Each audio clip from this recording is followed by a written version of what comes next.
Please welcome to the show the First Lady of the United States, Michelle Obama. How you doing, First Lady? I am doing so good. So good to hear your voice. You know, I love you dearly. You have just been amazing. We're closing in. I'm doing the best I can. Let me begin by telling you doing a wonderful job of representing yourself, the president of this country, as your role as the First Lady. Now, tell me what myself and my listeners can do to make sure the president has another 4 years to finish the work he started. Let me tell you, vote. Vote early, and then spend Election Day getting more people out to the polls. And what I want people to know is that we will win this election on November the 6th. We've got everything lined up as long as we do what we're supposed to do, and that is vote. And vote passionately. Right. You know what I'm saying? I do. I mean, vote with determination. Vote, you know, if there's anybody out there who has been frustrated, has been mad about something somebody has said or done to their president, this is the time. This is the process that you use to express all that. Exactly, and we have people calling in saying they've been in line for 6 hours for early voting. That's how determined they are. And that is such an amazing sign. People should understand that's happening all across the country, all over these battleground states. And I want people to feel encouraged. When they're standing in line, they know that that line means that their president is winning. That's right. So that's what people should feel when they're standing in their line. They're standing in that line for their president, and not just for their president, but for the future of this country, for our children. You know, that's what gets me passionate. I love my husband. I think he's been a phenomenal president. I think he will be. He's the leader that we need for another 4 years. But this is also about our future, and it's about the kind of country we want to hand over to our kids and grandkids. I say that in every stump speech, everywhere I go, because I don't want people to lose sight of what this is really about. That's and right. What elections are about. It's about who we want our kids to be, we want them to see themselves in the world. You know, how much optimism we want them to have about their future, how many opportunities we want them to have laid at their feet.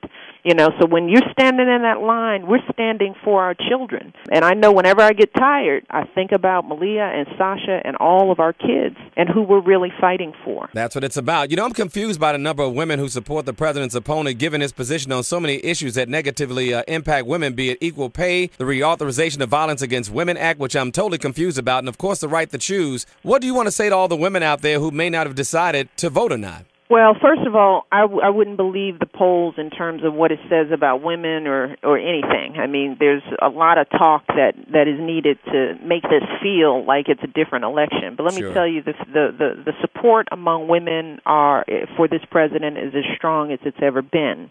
But this is an important election for women. And as the mother of two beautiful daughters, you know, I want to grow up making sure they have the same opportunities and freedoms as our sons. And, you know, our young girls need to be in a position where they're not discriminated against in the healthcare system because of their gender, you know, where they have access to preventative care, contraception, and important cancer screening. You know, I want to make sure that our young women have access to college through Pell Grants. You know, we've got more and more women in our armed services these days who need to have a commander-in-chief who's going to make smart decisions about when we go to war and when we sacrifice the lives of our young people, and making sure when they come back from that service that they have all of the benefits and the support that they need to build phenomenal lives. I could go on and on. Let's talk about natural disasters. FEMA has done a wonderful job with Hurricane Sandy, which is the perfect example of what your husband's been talking about in terms of us having to help out those who are less fortunate. The president's opponent believes that individual states and private corporations can actually handle these kind of disasters, and that's not possible. It's very easy to speculate about what can happen and to hypothesize, but until you've been the commander-in-chief, you know, until you've had to look flood victims in the eye, and to see homes destroyed and lives turned upside down. If you've ever visited a tornado site, which we did last year, and you've seen how, you know, a tornado runs through a town, that means the fire department is gone. The emergency response is gone. The hospital may be gone. Gone, that's right. Right? So all you have are your neighbors, your friends, your federal supporters to help you in those times, you know. Let me just say this, the last question I want to ask for you. We talk a lot on the show about business and relationships. And two of the most important qualities that you need to have success in either one is integrity and consistency. And one of the things I want to tell you and your husband you all have done is been consistent and had integrity in the office of president. And that's very important to our country. Well, and that's one of the things that I remind people of in my husband when I get out there and brag on him a little bit. Is that, I mean, that's one of the reasons why I married him. Yes, as I say, he was handsome and smart and charming, but truly, when you meet an individual with character and conviction who is decent and honest, and this man approaches you and says, I want to be president of the United States, and your first thing is to say, are you crazy? But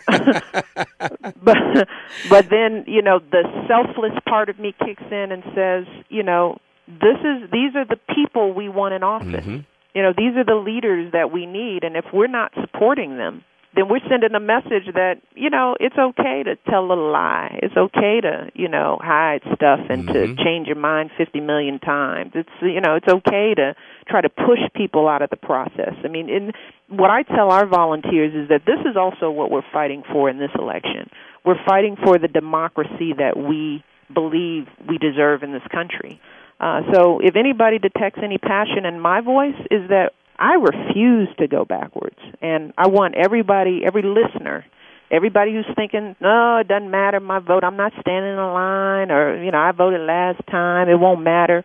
I want people to know that what we do between now and Election Day, getting out early, and then spending Election Day getting out people that we know might not get to the polls, it will absolutely make the difference, everything that affects our lives.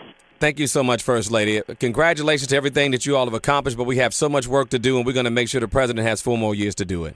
And 4 more years, and we are going to keep talking. We're going to keep educating. We're going to keep working together, you and I and this administration, because your voice means so much in terms of keeping people clear on what is and isn't happening. So I just want to thank you and thank your listeners for just being there with us and praying with us and working hard, because it has just been amazing to see what people should know. And I just want to leave on this positive note. The early vote turnout is unprecedented. And this is happening in black communities. Black folks are turning out, and they're turning out early. And, it is beyond what anybody even imagined it would be. People talked about the enthusiasm gap. It's not happening in the black community. It's not happening in the Latino community. I want people to know that. Don't listen to that stuff out there. We've got, we know what's happening on the ground, and it's just been a beautiful thing to see. On behalf of myself and my listeners, you are welcome. Let's get out there and fight, and I will hopefully see you after Election Day to celebrate. Absolutely. Thank you, First Lady. Bye-bye. Unbelievably classy woman.